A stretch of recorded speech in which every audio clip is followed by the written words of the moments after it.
Oke guys, ketemu kembali bersama saya Hesa Joseph Emmanuel. Oke, kali ini saya mau melakukan suatu percobaan fisika tentang hukum Newton. Sekaligus saya juga akan menjelaskan teorinya, mengapa itu bisa terjadi. Oke, kalau gitu kita tanpa berlama-lama langsung aja kita cekidot. Oke, hukum Newton 1 ya.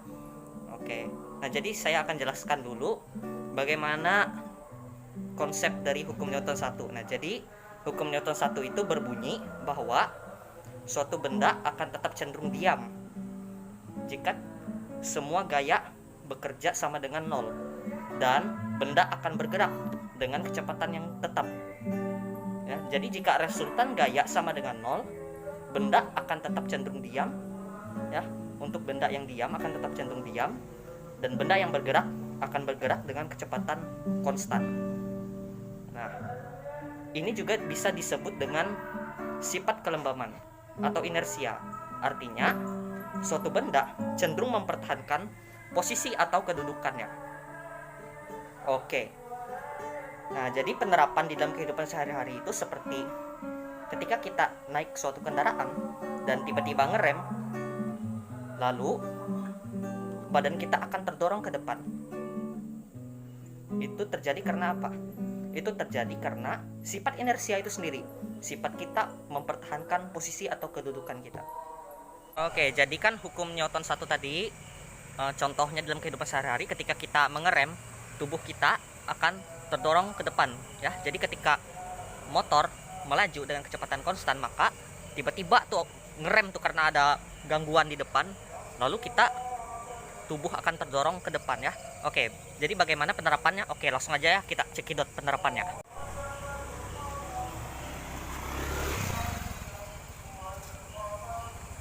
Oke, jadi sekarang aku punya hand sanitizer ya, atau botol hand sanitizer ya, dan juga secari kertas. Nah, sekarang saya letakkan ini di ujung kertas. Lalu saya tarik secara cepat kertas ini. Lihat apakah yang akan terjadi. Maka botol hand sanitizer tersebut tidak berpindah posisi. Dia tetap berada pada keadaannya. Oke. Jadi hal ini terjadi karena apa? Hal ini terjadi karena sifat inersia atau kelembaman pada suatu benda.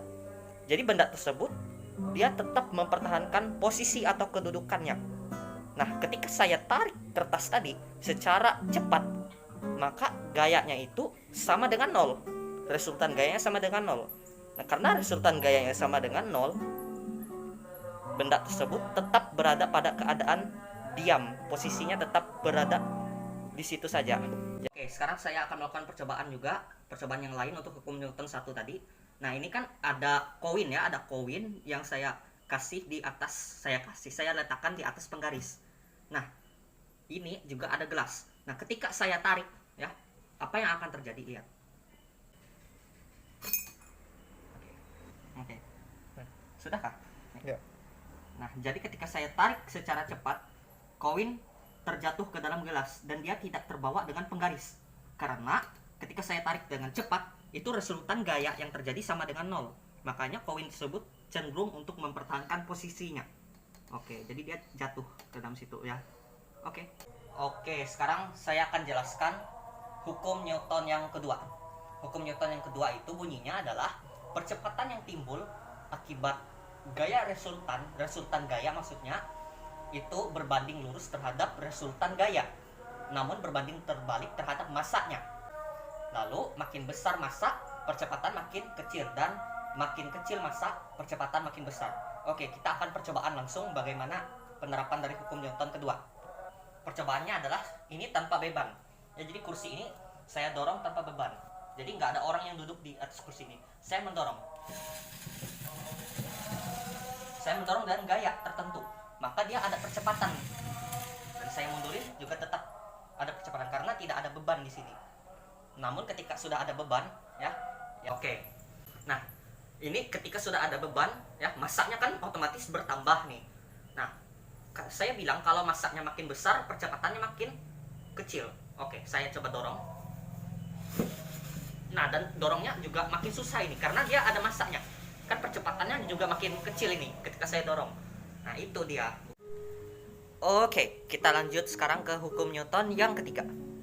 Nah, Nah, jadi hukum Newton ketiga ini berbunyi, ketika benda pertama mengerjakan gaya kepada benda kedua, maka benda kedua akan mengerjakan gaya kepada benda pertama yang besarnya sama dengan gaya pada benda pertama tersebut, namun arahnya berlawanan. Nah, gaya pada benda pertama yang dikerjakan kepada gaya kepada benda yang kedua itu dinamakan dengan gaya aksi. Oke, nah jadi gaya aksi tersebut yang dikerjakan oleh benda pertama menimbulkan gaya reaksi yang dikerjakan oleh benda kedua kepada benda pertama. Besarnya memang sama, namun arahnya yang berlawanan. Oke, jadi kita langsung masuk ke penerapannya. Oke, jadi saya sekarang akan menampar tembok ini ya. Oke, saya langsung tampar dengan pelan-pelan. Oke, tangan saya masih baik-baik saja, tidak terasa sakit. Nah, ketika saya tampar dengan secara keras, wah, tangan saya sudah mulai merah ya, dan terasa sakit. Oke, kenapa tadi tangan saya terasa sakit ketika saya menampar tembok? Itu sebenarnya ada alasan ilmiahnya. Jadi, dalam hukum Newton 3 itu dikenal dengan istilah aksi reaksi. Nah, jadi tangan saya memberikan gaya aksi kepada tembok tersebut. Lalu, gaya reaksinya diberikan pada tembok kepada tangan saya, makanya tangan saya terasa sakit.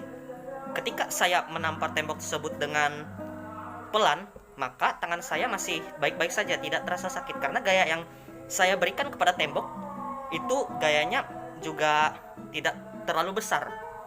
Jadi tembok juga memberikan gaya yang sama, tidak terlalu besar terhadap tangan saya.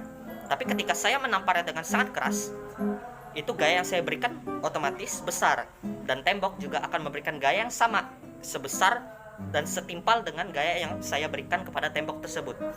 Nah, jadi seperti itu dia hukum aksi reaksinya ya. Wah, ternyata sangat menarik ya teman-teman ya, pembahasan kita tentang ketiga hukum Newton ini. Ya, saya sangat senang sekali ya bisa menjelaskan kepada kalian teori tentang hukum Newton dan bisa melakukan percobaan tentang hukum Newton. Oke. Nah, saya mohon maaf ya teman-teman jika ada kesalahan kata atau apapun itu yang tidak berkenan di hati teman-teman sekalian. Saya ucapkan terima kasih.